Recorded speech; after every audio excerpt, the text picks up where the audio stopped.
Posso compartilhar? Pessoal, vocês acabaram de fazer uma reflexão em grupo sobre o Evangelho segundo Lucas, capítulo 7.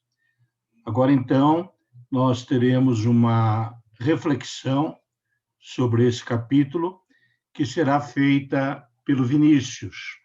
Vinícius, por favor, compartilhe a tela.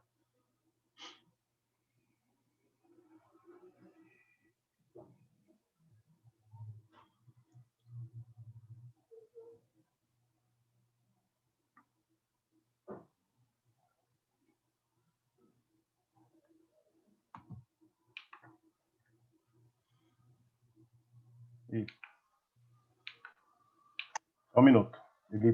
Peraí, Dalton. Ele estava no final. Bom, boa noite a todos. Fazer uma pequena oração. Inspirai ao Senhor as nossas ações e ajudai-nos a realizá-las, para que em vós comece e vós termine tudo aquilo que fizermos por Cristo nosso Senhor. Amém. Bom, então vai ser uma reflexão sobre o Evangelho segundo São Lucas. Então, esse primeiro episódio é a narração bem própria de São Lucas, que é reconhecido como o evangelista da misericórdia, que nos apresenta um oficial romano misericordioso. Esse centurião é um chefe que ama o seu servo e se preocupa com sua cura. Para tanto, envia alguns anciãos dos judeus para suplicar a Jesus por ele. Compreendia que não era por poder humano, mas pelo poder de Deus, que Jesus dava saúde aos homens. Era também uma pessoa que respeitava a religião e o costume dos judeus. Por isso é dito: ele bem merece que lhe faças este favor, pois é amigo da nossa nação, e foi ele mesmo quem nos edificou uma sinagoga. Ele sabia também que os judeus tinham seus escrúpulos religiosos e não gostavam de entrar na casa dos pagãos. Por isso, para livrar Jesus desse pretenso desconforto, ele reafirma sua grande fé nele e faz uma declaração de profunda humildade. Senhor, não te incomodes tanto assim, porque não sou digno de que entres em minha casa. Jesus reconhece a imensa fé daquele centurião pagão e cura o seu servo, exclamando pedagogicamente: eu vos digo que nem mesmo em Israel eu encontrei tamanha fé. A Igreja imortalizou a humildade desse centurião pagão na liturgia da Santa Missa, quando antes da Sagrada Comunhão Eucarística, recita-se a frase: Senhor, eu não sou digno de que entreis em minha morada, mas dizei uma só palavra e serei salvo. Mas quem deu a fé ao centurião, senão Deus mesmo? A fé, segundo o Catecismo, em seus parágrafos 1813 e 14, é uma virtude teologal. Ela é infundida, é colocada por Deus no coração do homem, para tornar-nos capazes de agir como seus filhos e merecer a vida eterna. Ela faz-nos crer em tudo o que nos disse e revelou Deus, e que a Santa Igreja nos propõe para crer em seu sagrado magistério. Segundo o professor e teólogo Carlos Noguer, estudioso das obras de Santo Tomás de Aquino, a fé é uma virtude infundida por Deus e crer é ter a nossa vontade movida pela graça, para que a nossa vontade mova o nosso intelecto a assentir a verdades que nós mesmos não conseguimos alcançar por nossa razão. Por esse motivo, para alcançarmos tão grande fé e humildade como a do centurião, devemos suplicar a Deus diariamente em nossas orações por ela, pois é Deus mesmo quem nos-la dá, se a pedirmos. O mesmo centurião, além de um grande exemplo de fé e humildade, também é um modelo de oração de intercessão. Nos diz Santo Tomás que, ao mesmo tempo em que é enaltecida a fé do centurião, é restabelecida a saúde de seu servo. Portanto, pelos méritos do centurião, alcançou-se a cura do servo, cuja fé é desconhecida. Olhemos para a beleza, a graça em Jesus nos ter dado uma grande mãe e intercessora, que é a sempre casta e pura Virgem Maria, que ininterruptamente roga, intercede a Jesus por nós. Além disso, também nós devemos seguir esse modelo de intercessão e, com fé e humildade, rezarmos sempre pelos que nos pedem oração, pela nossa família, pela Igreja, pelo Papa, pelos governantes, pela paz no mundo, enfim, por todas as nossas necessidades temporais e espirituais. Já no episódio da viúva de Naim, é somente o evangelista Lucas que registra essa história, em que Jesus para um enterro e traz um rapaz morto de volta à vida. Naim era um vilarejo e seu acesso se limitava a uma estradinha, distando aproximadamente 50 quilômetros de Cafarnaum, onde realizou-se a cura do servo do centurião. Estava também a quase 400 metros de altitude distante da cidade anterior, portanto, uma longa subida de 50 quilômetros, que foi percorrida no prazo de um dia, conforme se vê no versículo 11, onde nós lemos: no dia seguinte, dirigiu-se Jesus a uma cidade chamada Naim. Se ele estivesse numa velocidade de caminhada a 5 km por hora, levaria ao menos 10 horas entre um local e outro. Após essa exaustiva viagem com os discípulos e uma grande multidão que o acompanhava, Jesus encontra o cortejo fúnebre do filho único de uma viúva. Além da imensa dor pela perda do seu jovem filho, havia as implicações sociais e econômicas para aquela viúva, pois além de ter perdido seu marido, havia perdido seu filho, que certamente ajudava em seu sustento material. Lembremos que por diversas vezes as viúvas são citadas na Bíblia como pessoas que merecem uma especial atenção. Porém, providencialmente, naquele breve momento em que os moradores da vila carregavam o filho daquela mulher para ser enterrado, Jesus encontra a procissão e sente compaixão por ela. Podemos certamente supor que essa mulher, em sua angústia, tenha suplicado a misericórdia de Deus pela situação em que se encontrava, o que fez com que Jesus cruzasse rapidamente a distância que os separavam para providencialmente ter esse encontro com ela, tendo sido sua compaixão por ela despertada não naquele momento do encontro, mas muito antes, ainda em Cafarnaum, porém demonstrada publicamente apenas naquele momento. Jesus então disse à viúva: não chores. E sem temer a impureza ritual, pois tocar em um morto, segundo a tradição judaica, tornaria a pessoa impura, ele põe a mão no esquife, parando a procissão, ordena ao morto: moço, eu te ordeno, levanta-te. Ele então sentou-se e começou a falar, e todos começaram a glorificar a Deus. Assim é a providência do Senhor em nossas vidas. Se anteriormente ele foi porque o chamaram, aqui ele vem, entre aspas, é lógico, sem ser chamado.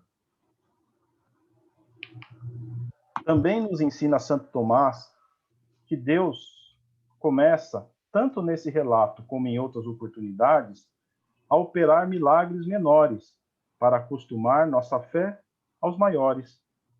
Primeiro ele cura o servo muito doente do centurião, para depois ressuscitar um morto, e assim nos levar a todos a crer em sua própria ressurreição. Assim também foi com a estéril Isabel, que já na velhice concebe João Batista, para depois anunciar a concepção e o parto virginal da Santíssima Virgem Maria. Da mesma forma, ele também nos ensina em sentido espiritual que nós, mortos pelo pecado, devemos recorrer sempre ao choro da Mãe Igreja, na confissão, e logo levantaremos do caixão onde estávamos mortos pelo pecado. E ao levantarmos e falarmos, pelo exemplo de um só, muitos se corrigirão e louvarão a Deus, que nos dá muitos remédios contra a morte, não apenas desta vida, mas principalmente da morte eterna da alma. Na passagem dos discípulos de João Batista, 2 deles são enviados por João a Jesus para lhe perguntarem: és tu o que há de vir, ou devemos esperar por outro? Santo Tomás, na Catena Áurea, nos ensina que como seria possível que João Batista ainda não acreditasse ser Jesus o Filho de Deus, se ele já o conhecia desde o ventre de sua mãe Isabel, ao saltar de alegria. Ela, que estava repleta do Espírito Santo, quando da visita da Santíssima Virgem Maria, sua prima. Do mesmo modo, ele anteriormente já havia dito: eis o Cordeiro de Deus, aquele que tira o pecado do mundo. Então, ou seria insolência atribuir a divindade a quem não tinha certeza, ou era perfídia por duvidar do Filho de Deus. Mas essa questão se resolve no fato de que João Batista faz a pergunta com uma intenção em mente. Ele, precursor que era de Jesus, para evidenciar a seus discípulos a primazia do Salvador, envia-os para que, ao indagá-lo, perguntando: és tu que há de vir ou devemos esperar outro? Ouvissem a resposta pela viva voz do Senhor. Sabendo Jesus com que espírito João os enviara e a causa da vinda deles, realizou naquele mesmo momento milagres ainda mais abundantes, como se lê: ora, naquele momento Jesus havia curado muitas pessoas de enfermidades, de doenças e de espíritos malignos, e dado a vista a muitos cegos. Jesus não lhes diz expressamente: sim, sou eu que há de vir, mas antes os conduz à certeza de seus atos, a fim de que retornassem a João Batista com a certeza da fé em Jesus, ao verem com seus próprios olhos os sinais do reino. É como se dissesse: contai a João o que ouvistes pelos profetas, mas vistes ser realizado por mim. Cegos veem, coxos andam, leprosos são limpos, os surdos ouvem, os mortos ressuscitam. Esses milagres realizados por Jesus não são obras de virtude humana, antes divinas. Antes do Evangelho, são raros ou até mesmo inexistentes prodígios desta natureza. Tobias recupera a visão por intermédio de um anjo. Elias ressuscita um morto, com preces e choro, ao passo que Jesus, por uma ordem. Eliseu limpa um leproso, não com a autoridade de seu comando, mas em prefiguração a um mistério. Ao partir os discípulos de João, Jesus começa a perguntar ao povo que o acompanhava sobre por que de terem ido ao deserto ouvir a pregação de João, num lugar onde não havia atrativos, senão porque aquele homem parecia digno de atenção. A vida de João é um testemunho infalível, a começar por suas roupas, sua alimentação e o cárcere, que não teria sido mandado se tivesse sabido estar bem disposto com os poderosos. João, como profeta, não apenas predizia o futuro, mas indicava o presente, dizendo: eis o Cordeiro de Deus. João é o maior de todos os profetas, porque os anteriores desejaram ver quem ele avistou e batizou. João Batista é o modelo. Ele, como precursor, ensinava como as pessoas deveriam se preparar para receber Jesus. Portanto, pela perenidade e eternidade da palavra de Deus e seus inesgotáveis ensinamentos, João também nos ensina hoje como devemos nos preparar para receber Jesus. Exatamente o mesmo Jesus que nos nossos dias se faz presente na Eucaristia, no milagre da transubstanciação, onde o pão e o vinho se transformam no corpo e sangue de Jesus. João nos ensina que para recebê-lo devemos estar arrependidos de nossos pecados, devemos produzir frutos dignos de arrependimento, fazer penitências, praticar o jejum, a esmola e a oração, como é dito no capítulo 3 de São Lucas. Não recebamos Jesus de forma indigna, irreverente, sem estar em estado de graça, pois, como diz São Paulo em sua carta aos Coríntios, Aquele que come da carne e bebe do sangue do Senhor indignamente, come a sua própria condenação. Eis o tempo favorável da quaresma, para produzirmos frutos de conversão.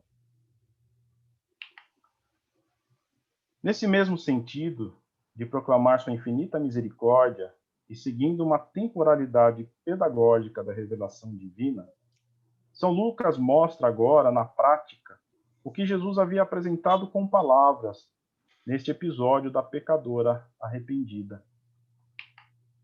Novamente, Santo Tomás, na Catena Áurea, ilumina essa passagem, ensinando que é uma lição muito útil ao mostrar-nos que os que se creem muito justos, santos, como foi o fariseu, que em pensamento julgava a si mesmo e a pecadora, balizando-se pela sua própria medida de justiça, inchado pela presunção de seus bons pensamentos, antes da vinda do verdadeiro julgamento, realizado pelo justo juiz, coloca-se acima dos demais em uma posição de soberba. Essa mulher, que embora levasse uma vida desonesta, manifesta um fiel sentimento de amor. Vem até Jesus por saber que é capaz de lhe conceder o perdão das faltas cometidas. Ela, ao ver as manchas de sua torpeza, confessa seus pecados aos pés de Jesus. Lava seus pés com suas lágrimas de arrependimento na fonte da misericórdia. Ela não se envergonhava dos presentes ao realizar esse ato, porque antes se envergonhava de si mesma com muita seriedade. Nada mais a envergonhava por fora. Vemos com quanta dor ela se arrependia ao chorar em meio a um banquete, em casa alheia, reconhecendo sua indignidade, assim como o centurião romano fica às costas de Jesus, com os olhos virados para baixo, abraçado aos seus pés, lavando-os com lágrimas e implorando perdão.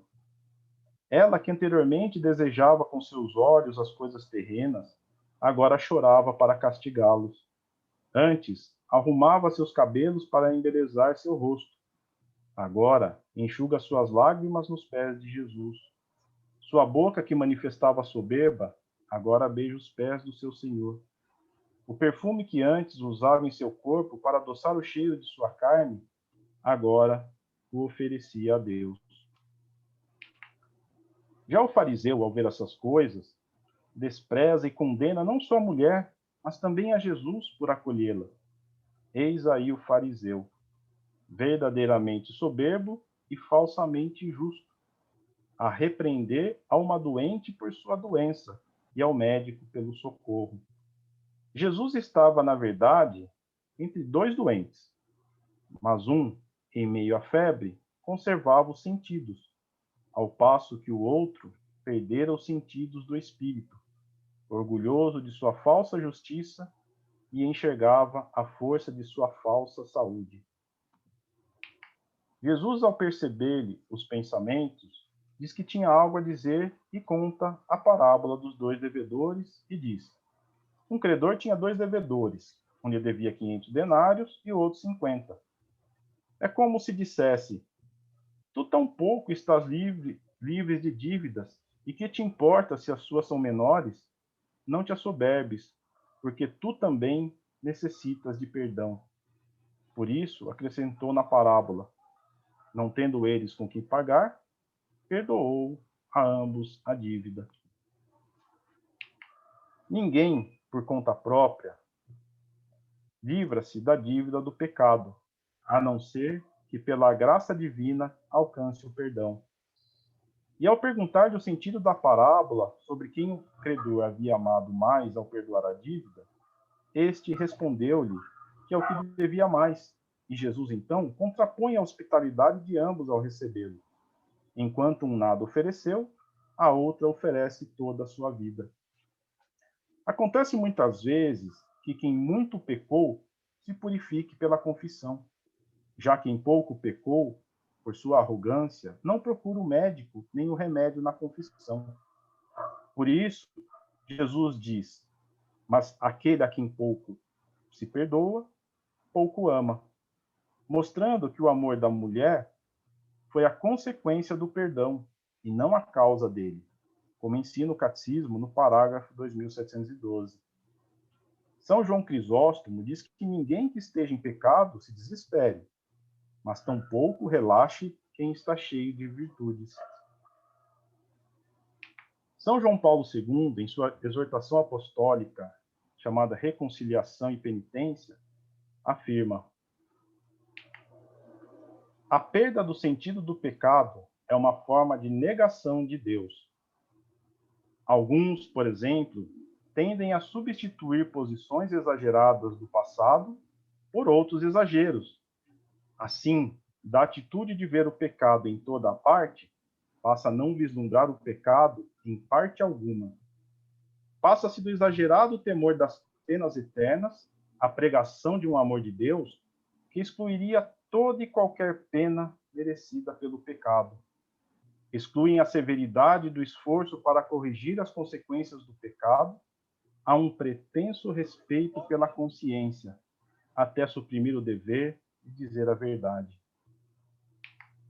Restabelecer, portanto, o justo sentido do pecado é a primeira forma de combater a grave crise espiritual que cai sobre o homem do nosso tempo. Num tempo como o nosso, em que as atitudes dominantes da psicologia e dos comportamentos sociais, mais do que nunca, faz o homem contemporâneo encontrar dificuldades em reconhecer seus próprios erros e em decidir voltar atrás para retomar o caminho exato, fazendo uma retificação de sua marcha, parece experimentar uma grande relutância em dizer: arrependo-me. Também o Papa Francisco nos ensina a recorrer ao perdão, a fonte da misericórdia, no sacramento da reconciliação. Quando eu vou a confessar-me, é para sanar-me, para curar minha alma, para salir com mais saúde espiritual, para passar da miséria a la misericórdia.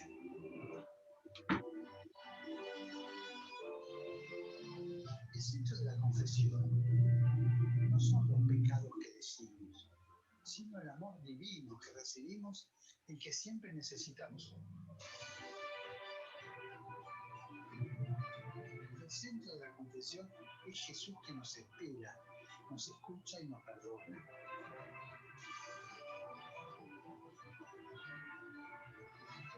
En el corazón de Dios estamos nosotros antes que nuestras equivocaciones. Le decimos para que vivamos el sacramento de la reconciliación con renovada profundidad y para saborear el perdón y la infinita misericordia de Dios. Le decimos para que Dios dé a su iglesia sacerdotes misericordiosos y no torturadores.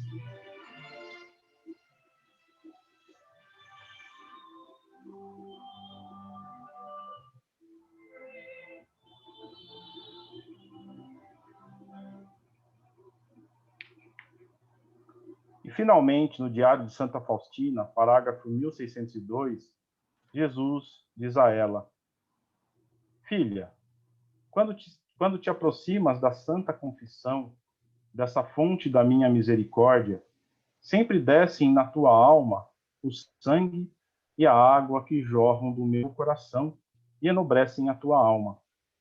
Cada vez que te aproximares da Santa Confissão, mergulha toda na minha misericórdia com grande confiança, para que ela possa derramar na tua alma a abundância da minha graça. Quando te aproximas da Santa Confissão, deves saber que sou eu mesmo quem espera por ti no confessionário. Oculto-me apenas no sacerdote, mas eu mesmo atuo na alma. Aí, a miséria da alma se encontra com Deus da misericórdia. E eu falei para vocês em nome do Pai, do Filho e do Espírito Santo. Amém.